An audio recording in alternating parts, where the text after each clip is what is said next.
Thank you, Mr. Chair. I wish to manifest that the refusal of Her Excellency Vice President Sara Duterte to take her oath in today's hearing in the conduct of inquiry in aid of legislation is an affirmation of her stand, her position during the budget briefing of the OVP. And this representation wishes to manifest that when the resource speaker does not take her oath, then it follows that whatever statement she will provide, we call it could not hold any water. That being not under oath, the same cannot be used as an evidence in any inquiry, in any proceeding, Mr. Chair. In other words, her refusal to answer in the last budget briefing of the OVP is tantamount to her stand in today's inquiry of refusing to take her oath. That is for manifestation, Mr. Chair. And with that, Mr. Chair, I wish to remind the committee, our esteemed colleagues, and the Filipino people of the constitutional mandate that public office is a public trust. When there is a question, we're bound to answer. We're bound to explain. As a matter of fact, no less than the Philippine Constitution provides, we are accountable to the Filipino people at all times. We are now confronted by the issue on confidential fund. And I wish to emphasize, ang confidential fund po ay pera ng taong bayan. And we owe it to the people to explain kung paano ito ginastos, saan ito napunta, and to be specific, sinunod po ba natin ang joint circular regulating the use of confidential fund. Mr. Chair, I wish to raise as well, to invoke as well, and remind our esteemed colleagues that pursuant to the separation of power, we, the Congress, is exercising the power to legislate. Under this power, we also have the power of the purse. We can amend, we can revise, we can approve, and we can disapprove the budget that was proposed to us by the executive. And I wish to remind as well that the best instrument which shows the power of the purse of the people is no less than the General Appropriations Bill, which is an embodiment of the allocation for the entire Philippine government, which is the result of the legislative process of the Congress. In other words, ang budget po ng ating bansa ay napapaloob din sa isang batas, saklaw ng kapangyarihan ng Kongreso, and that is the power to legislate. To be able to make sure that the power of the purse is properly exercised, we are granted as well by the oversight power. And that is to make sure that all our legislations, that includes the budget of the national government, the General Appropriations Act, are well complied with by our fellow public servants. And to make sure, and as a consequence of this oversight power, we have this inquiry in aid of legislation. So I just wish to remind the Filipino people, and that includes the OVP, ito po ay trabaho ng Kongreso. Busisiin ang budget. And not only that, to exercise the oversight power to make sure na yun pong ating mga nakaraang legislation, that includes the General Appropriations Act, ay nagamit ng tama ng mga ahensya ng gobyerno. I hope that the OVP will be enlightened to address the issues instead of attacking this institution, of politicizing and matters concerning politics, Mr. Chair. Third, Mr. Chair, we should be uniform in the application of our rules. If we are guided by the constitutional mandate that public office is a public trust, if we observe malfeasance, misfeasance, and nonfeasance in the LGUs, as a matter of fact, we have pending inquiry in aid of legislation concerning LGUs. Kung iniimbestigahan po natin ang Office of the Mayor, kung iniimbigastahan po natin ang Office of the Governor, by equality under the law, we should conduct an investigation as well to the Office of the Vice President. And I wish to thank the Honorable Valeriano for taking a stand before the plenary to initiate this inquiry in aid of legislation to address the observation not only of this representation, but of our fellow members of the Committee on Appropriations about the irregularities which we have seen already in the disbursement of fund, as a matter of fact, not only of the confidential fund, but even the regular allocation of the OVP. With that, Mr. Chair, may I proceed to my question for the COA? Kanina Yes. po, But after your lengthy manifestation, you have already Mr. Chair. consumed 4 just minutes. one question, Mr. Mr. Chair. Mr. Just Chair, one question. Yes, the Honorable Marcoleta. May I offer a counter manifestation, Mr. Chair?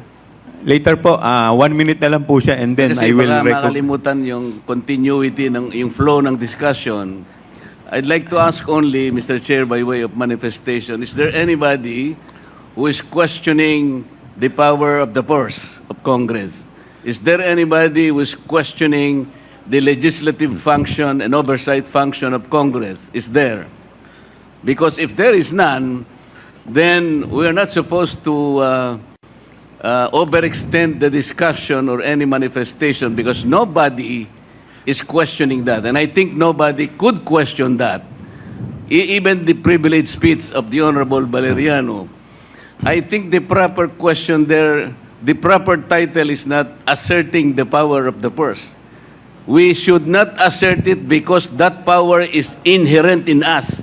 Asserting or not asserting that power is of no moment.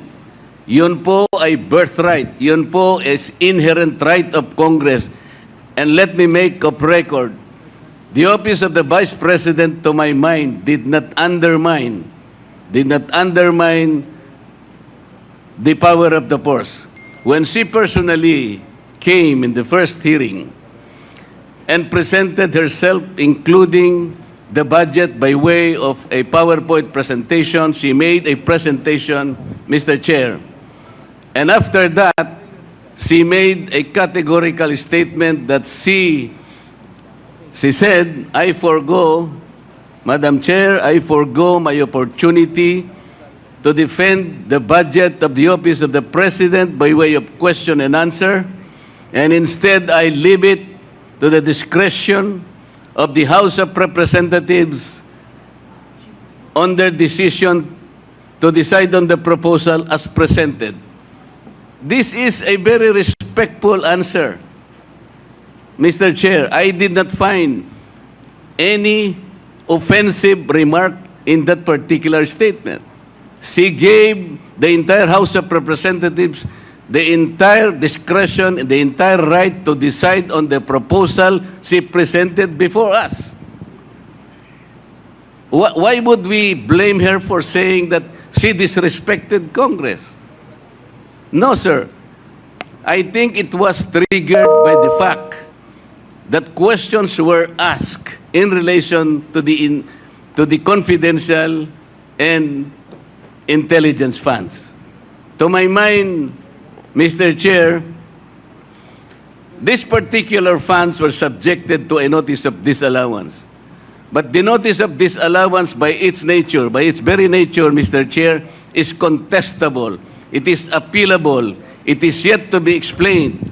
And initially, as explained by the representative of COA, the notice of disallowance suffered by way of supporting documents, by way of non-compliance with certain requisites, what if the Vice President is able to provide all the supporting documents? What if finally she is able to come up with the requisites required in order for you to consider that all these funds are eventually allowable and they are not disallowed?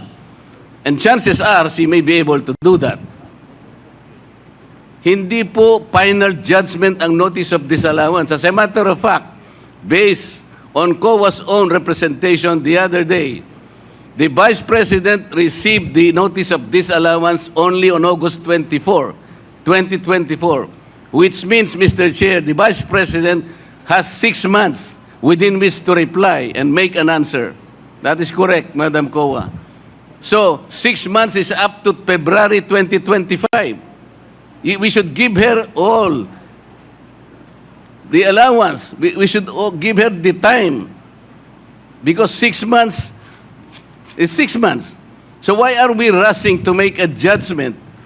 As a matter of fact, as I have already initiated earlier, Mr. Chair, when you said that anything we can discuss in this committee provided it is of public interest, and you said that intelligence funds and confidential funds are public interest, but I said because of our own rules, we should make a prior and preliminary determination that is directly and principally connected to malfeasance, misfeasance, or non-feasance. We have not made that determination.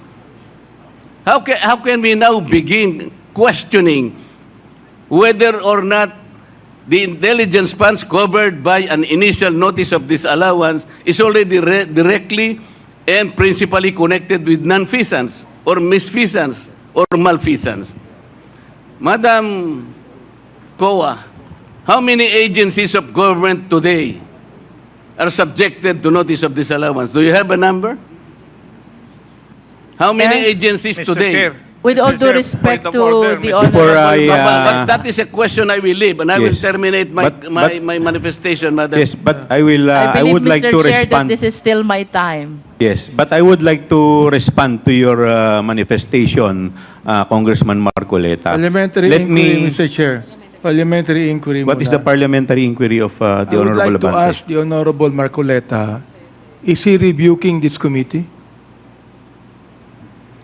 What is the question, Mr. Chair? Are you rebuking this committee? Why am I supposed to rebuke the committee? I am You not. have been saying things for a while. What? You have been rebuking this committee. You are saying that. We're not blaming the Vice President on this. I asked Honorable the question. Marcoleta, we I asked are the not question. You do not have blaming the the- right to Suspend. determine that. One minute suspension is declared by the chair. Move to suspend.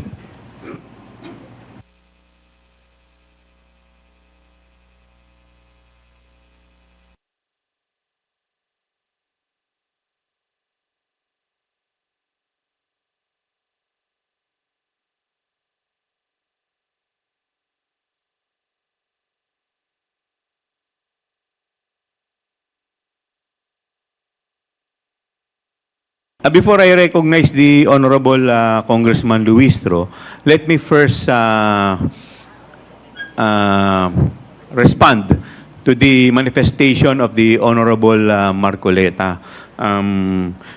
Let me cite Section 4, Rule 4, Section 1, last paragraph, which provides that the filing or pendency of a case before any court, tribunal, quasi-judicial, or administrative body shall not stop or abate any inquiry conducted to carry out a legislative purpose. What we are doing right now is we are doing our mandate. This is this hearing is in aid of legislation. So, wala pa naman po tayong inaakusahan dito. The fact that the issue is still with COA and is still pending appeal, it does not stop this committee from conducting an inquiry in aid of legislation to conduct or to carry out our legislative purpose. You're watching PH News Today.